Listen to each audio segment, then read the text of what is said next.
Itu Pak, lama kali nih dosennya udah.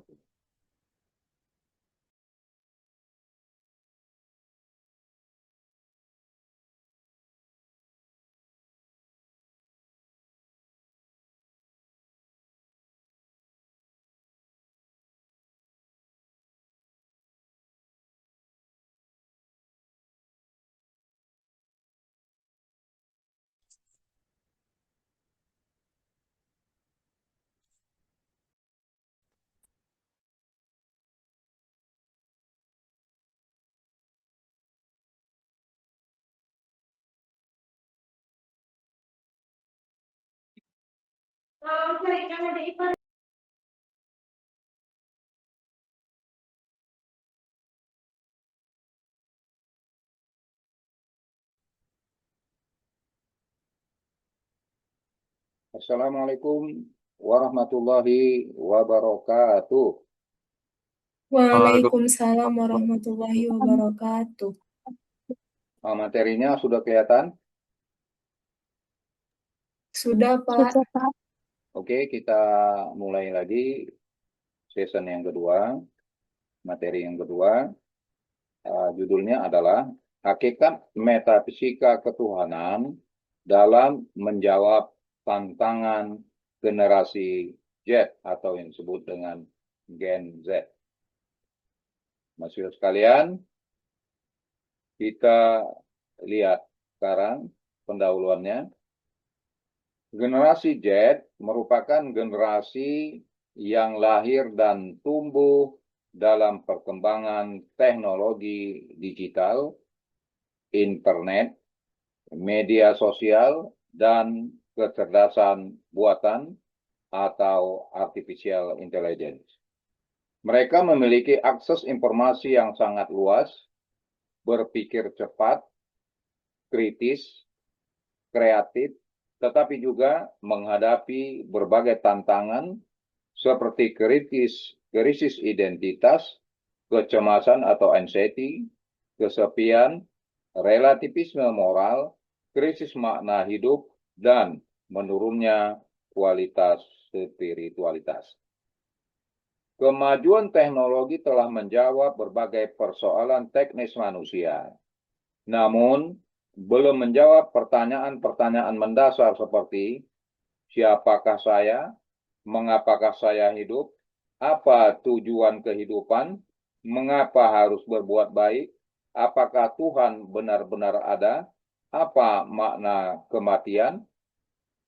Pertanyaan-pertanyaan tersebut merupakan wilayah metafisika. Karena itu, metafisika ketuhanan tetap memiliki posisi penting sebagai fondasi pencarian makna hidup di tengah masyarakat digital. Sekarang kita melihat hakikat metafisika ketuhanan. Hakikat metafisika ketuhanan mencakup beberapa dimensi. Yang pertama, Tuhan sebagai wujud mutlak. Segala sesuatu di alam bersifat mungkin, maka disebut dengan mumkinal wujud. Sedangkan Tuhan adalah wajibal wujud. Konsep ini dijelaskan oleh para filosof muslim seperti Al-Farabi, Ibnu Sina, dan Mullah Sarda. Mereka menegaskan bahwa seluruh alam bergantung kepada Tuhan. Yang kedua, Tuhan sebagai sumber makna. Gen Z sering mengalami kehilangan arah hidup, overthinking, burnout. Burnout itu adalah kondisi kelelahan fisik, kelelahan mental, dan emosional akibat stres berkepanjangan, terutama yang berkaitan dengan pekerjaan, studi, atau tanggung jawab yang terus-menerus. Kemudian, fear of missing out atau FOMO. Fear of missing out adalah perasaan cemas, khawatir, atau takut tertinggal dari pengalaman, informasi, tren, atau aktivitas yang dinikmati oleh orang lain. Seseorang yang mengalami FOMO sering merasa bahwa orang lain sedang mendapatkan pengalaman yang lebih baik atau lebih menyenangkan daripada dirinya. Kemudian, krisis identitas. Metafisika menjelaskan bahwa makna hidup tidak berasal dari popularitas, kekayaan, maupun jumlah pengikut media sosial, melainkan dari hubungan manusia dengan Tuhan. Tuhan sebagai dasar moral. Teknologi mampu menjelaskan bagaimana sesuatu dilakukan, tetapi teknologi tidak mampu menjawab apa yang benar, apa yang baik. Metafisika ketuhanan menjadi dasar etika karena nilai moral bersumber dari Tuhan. Tuhan sebagai tujuan akhir kehidupan. Di dalam Islam, kehidupan dunia hanyalah perjalanan menuju kehidupan yang kekal. Kesadaran metafisis melahirkan orientasi hidup yang tidak hanya mengejar kesuksesan material, tetapi juga kebahagiaan spiritual. Sekarang kita akan melihat karakteristik generasi Z.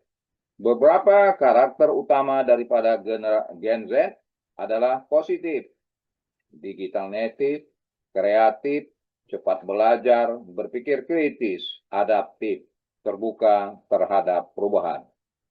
Karakter yang berikutnya adalah tantangan.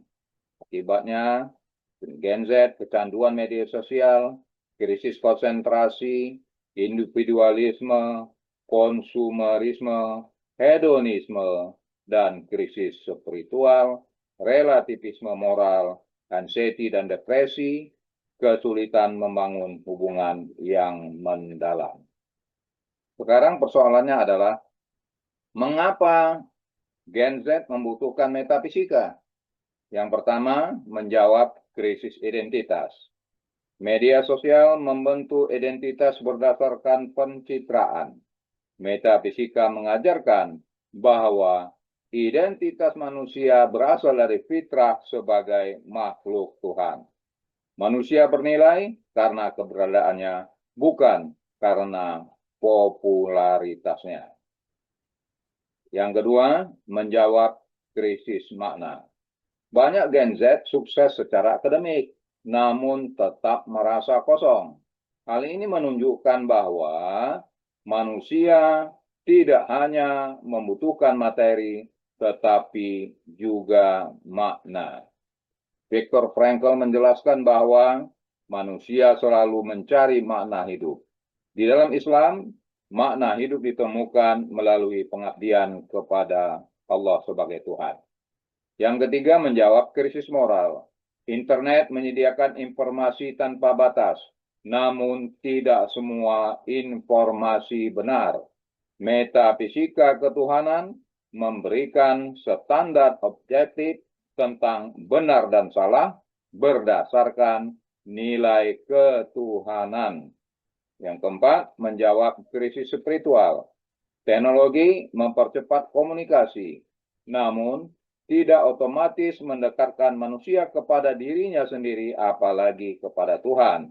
Spiritualitas menjadi kebutuhan dasar manusia modern. Sekarang kita akan melihat metafisika ketuhanan di era artificial intelligence atau AI. Kemunculan artificial intelligence menimbulkan pertanyaan baru. Apakah artificial intelligence dapat menggantikan manusia? Jawabannya tidak. Karena artificial intelligence hanya memiliki kecerdasan buatan, sedangkan manusia memiliki ruh, memiliki hati atau qalb, memiliki akal, kesadaran moral, kebebasan memilih, tanggung jawab, dimensi spiritual. Semua dimensi tersebut merupakan kajian metafisika. Artificial intelligence dapat menghasilkan informasi, tetapi tidak memiliki pengalaman spiritual, kesadaran diri, ataupun tanggung jawab moral sebagaimana manusia. Sekarang bagaimana relevansi manusia metafisika ketuhanan bagi Gen Z? Sekarang kita akan lihat permasalahan yang dihadapi oleh Gen Z. Kemudian nanti akan kita melihat pada tabel berikutnya adalah jawaban metafisika ketuhanan. Permasalahannya misalnya adalah krisis identitas. Maka bagaimana jawaban ketuhanan, metafisika ketuhanan? Manusia adalah makhluk Tuhan yang memiliki martabat. Bagaimana permasalahan yang dihadapi oleh Gen Z? Kecemasan. Jawaban metafisika ketuhanannya, tawakal dan keyakinan kepada Tuhan. Kemudian permasalahan yang terjadi pada Gen Z adalah hedonisme. Jawaban metafisika ketuhanan, kebahagiaan sejati bersifat spiritual. Kemudian permasalahan berikutnya adalah konsumerisme. Maka jawaban metafisika ketuhanan, hidup sederhana dan bermakna. Permasalahan berikutnya adalah krisis moral. Maka jawaban metafisika ketuhanan, nilai moral bersumber dari Tuhan. Berikutnya adalah individualisme. Maka jawaban metafisika ketuhanan adalah manusia adalah makhluk sosial dan spiritual. Berikutnya, fear of missing out. Fokus pada tujuan hidup, bukan sekadar validasi sosial. Sekarang kita akan melihat implementasi dalam kehidupan mahasiswa. Mahasiswa dapat menerapkan metafisika ketuhanan melalui membangun kebiasaan refleksi diri yang di dalam Islam disebut dengan muhasabah. Berikutnya adalah memperkuat hubungan dengan Tuhan melalui ibadah, menggunakan teknologi secara bijaksana, menjaga etika digital, mengembangkan literasi spiritual, mengintegrasikan ilmu pengetahuan dengan nilai agama, memanfaatkan artificial intelligence sebagai alat bantu, bukan pengganti daya pikir dan tanggung jawab moral. Berikutnya adalah menyimbangkan prestasi akademik dengan pembinaan karakter. Mahasiswa sekalian, sekarang kita akan melihat kesimpulannya. Kesimpulan dari materi kita pada sesi yang kedua ini adalah hakikat metafisika ketuhanan adalah usaha memahami realitas tertinggi, yaitu Tuhan sebagai sumber keberadaan, makna, moral, dan tujuan hidup. Bagi generasi Z yang hidup dalam dunia digital, metafisika ketuhanan menawarkan kerangka berpikir yang memadukan rasionalitas, spiritualitas, dan etika, sehingga mereka mampu menghadapi krisis identitas, kecemasan, relativisme moral, dan disrupsi teknologi. Dengan demikian, metafisika ketuhanan bukan sekadar kajian abstrak, melainkan fondasi bagi pembentukan manusia yang utuh, cerdas secara intelektual, matang secara emosional, luhur secara moral, dan dekat dengan Tuhan. Saya kira itu materi kita yang kedua ini. Demikian yang dapat kami sampaikan pada pertemuan hari ini. Akhirnya saya ucapkan Assalamualaikum warahmatullahi wabarakatuh. Waalaikumsalam warahmatullahi wabarakatuh. Bagaimana Wina? Apakah sudah di print screen partisipannya? Sudah, oke. Sudah, Pak. Ya, kita akhiri ya, saya tutup share-nya ya. Oke, selesai pertemuan kita. Ya.